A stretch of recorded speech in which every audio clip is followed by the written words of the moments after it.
Hey everybody, what's going on? Hellmite here, bringing you another video from Grab the Lantern today. Today I wanted to talk about the Champion Roadmap that was recently released by Riot Games and kind of break down each individual part and talk about my general first impressions of what they've announced. Now, if you're not aware, the Roadmap is basically Riot's way of telling us what they've got on the table for both new Champion releases and for Champion reworks, and kind of letting us know what we can expect going forward. It was posted earlier this week. There will be a link down in the description below if you want to read it yourself. As an aside, I have also written about this before on my blog, but I figured I wanted to spend a little bit more time today and break it down a little bit further.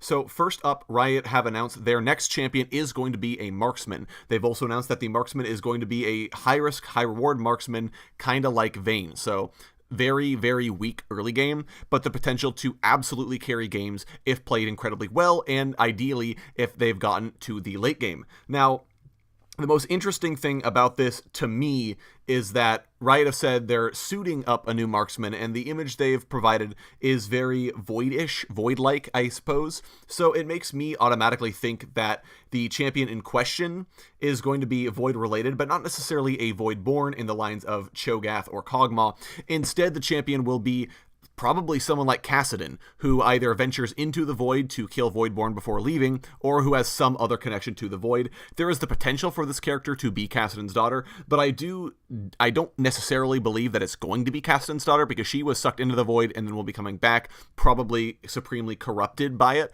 So I doubt that it would actually be Kassadin's daughter going into and out of, but then again, who knows? This could finally be her first appearance in League of Legends. That would be really, really cool. The other interesting thing about the reveal is that it talks about this new champion's best players will go deep into enemy territory and thrive.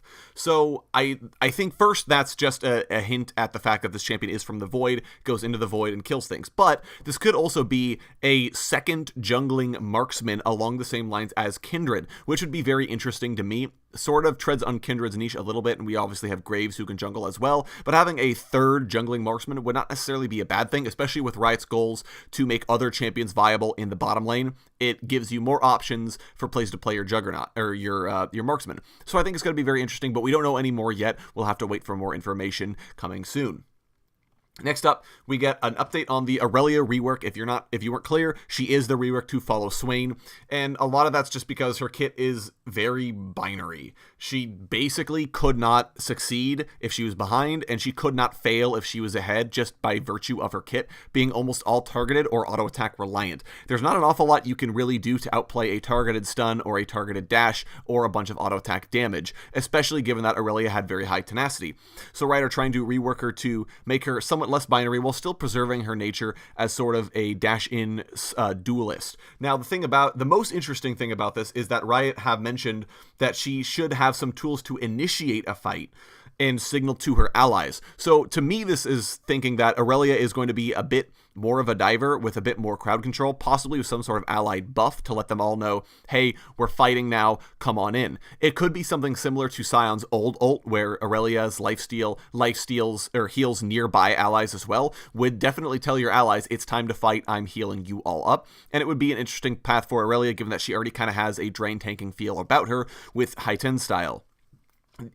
Q will be mostly untouched, but Riot have said that they'll be giving her more reset opportunities, so she should be even more mobile in fights. The other thing that I would assume is Riot specifically say poking enemies with 1,000 tiny cuts before surging in for the kill, which makes me think that her old ultimate, Transcendent Blades, will now be an activated ability on a basic ability cooldown. So Aurelia summons Blades, throws them at people, whittles them down, and then is able to dash in for the kill, hopefully with Blade Surge and auto attacks. I think she will still be an auto attack based champion, but ideally have slightly better tools and slightly more room to counterplay than she does currently. Lore-wise, we have no idea, but we do know that she is the one who chopped off Swain's arm, and eventually he had to have it replaced with a demonic arm. So we know for a fact that Aurelia has come face-to-face with Swain, and I'm assuming, at least, that Aurelia's rework will come with an Ionian event as well, as especially we have our next rework after her is going to be another Ionian champion. To segue on, Akali is going to be the champion reworked after Aurelia, which I think is a very good choice, because Akali is similar to Aurelia. There is no way to counterplay Akali. Everything she does is targeted, and she has 3 free dashes, which make it very difficult to escape from her if she's ahead. If she's ahead and you come within dash range, you can't escape. You can dash, you can flash, and she will still be able to follow you. And this is especially pronounced now that Twilight Shroud also has a blink. So she's got even more blinks on top of blinks, and it just becomes very difficult to deal with Akali if she's ahead. Conversely, if she's behind, Akali doesn't really have anything she can do in the vein of most assassins. She kind of ineffectually presses all her buttons, but without the tools to really float in and out of a fight, other than Twilight Shroud, she's not long for the world. So Riot have talked about that they want to push Twilight Shroud even further as it's her most iconic ability, which I totally agree. I think Akali being a stealth ninja would be a very, very interesting place, and it's not something we've had before. Shen is a weird tank ninja, Kennen is sort of a mage ninja, Zed is a more classic ninja, but he doesn't use stealth as much as I think a ninja should. Instead, he's more of a shadow ninja that doesn't use shadows, which is a little weird. So I think Riot pushing Akali's Shroud would be really interesting, and I honestly would not be opposed to Akali having a few more stealth-based abilities to really play into this place. I would also love to have Akali have a little bit more skill expression. Give her skill shots, give her some kind of ability that requires her to wait, so we can really differentiate the good Akalis from the great, as opposed to the current Akali where she just presses all her buttons on you and you pretty much die.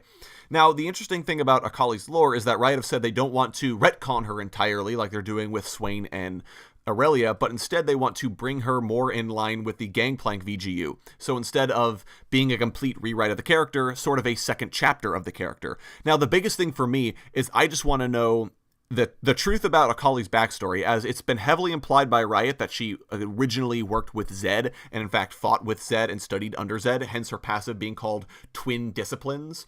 So I'm going to be really interesting to see how Riot move Akali's story forward, and if we can actually get confirmation on the fact if she fought with Zed or if she didn't. Moving on finally to a couple of minor details at the end of the post, Riot have talked a little bit more about Aatrox, who is being reworked more substantially than he was last year, as the last year rework was just a love tap to get him into a slightly better place while he awaited a full rework. Now that is finally coming. Riot have finally decided to make him a greatsword wielding Darkin warlord. So, and to me, having played very little D&D, but a warlord is someone who is a frontline fighter who wants to be in the thick of the fight, but who also is still inspiring his allies. So, not necessarily somebody like a support who's going to be sitting on the backside just passively giving his team buffs, but who plunges into the middle of the fray and as he fights is increasing his team's potential. I think that's a good direction to take Aatrox, as it fits a lot more with his lore than his previous kit did.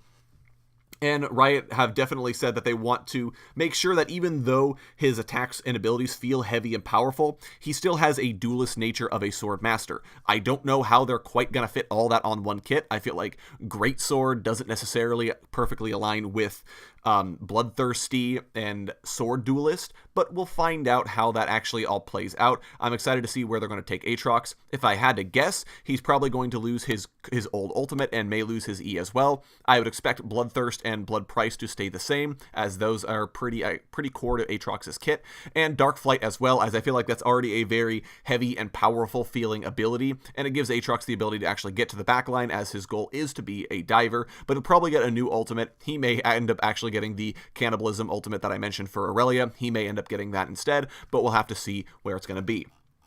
Finally, at the very end of the post, there is a single image depicting a sort of blue-white snowball flying through the air. And they say it's been getting a bit chilly for the Champions team lately, but they didn't give any other details. To me, that possibly means we're getting a surprise Nunu rework. Now, I think it's no surprise that Nunu needs a rework. I think he's been very, very much so in need of one for a long period of time, and in fact, I would place him on the tier 1 of champions who need reworks. He visually looks terrible. His kit is also a very similar zero fail kit. It's impossible to do poorly as Nunu as long as you press W on your carry and press E on theirs.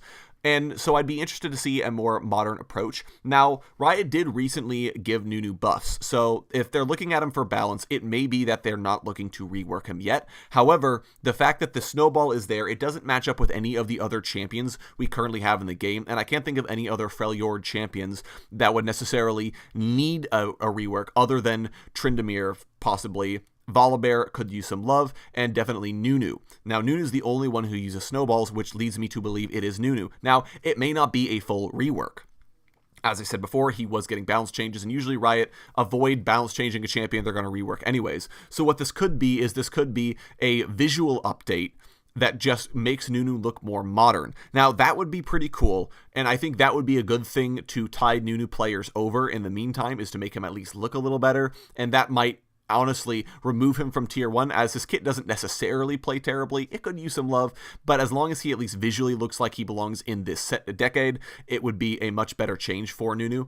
Now, again, I'm not sure. This is all my guess. If you guys think you have a better guess than me as to what that image implies, go ahead and let me know. However, note that Riot has said their champions team specifically, so the people who are actively working on creating new champions and reworking old champions. Now, this could be our hint at the next champion after the possible Void-related champion. I don't know, but we'll have to wait and see, and hopefully get more details on it sooner rather than later, as I'm very curious. Go ahead and let me know what you guys are thinking about all these champion reworks and releases down in the comment section below, especially if you main any of these champions. If you play a lot of Aurelia or a lot of Akali or a lot of Swain, let me know what you guys are thinking of these down in the comment section below, what you're hoping for, and what parts of their kits you would like to see changed, as I know not everyone's happy with these characters' kits. If you enjoyed the video, go ahead and leave a like, and if you really enjoy the video, consider subscribing. I upload a video every Monday, Friday, and on patch days as well, and if you're looking for more Grab the Lantern content, you can check out my blog, link down in the description below. I upload an article just about each and every single day for your enjoyment. Once again, thank you guys so very much for watching, I do appreciate it, and I will talk to you all later.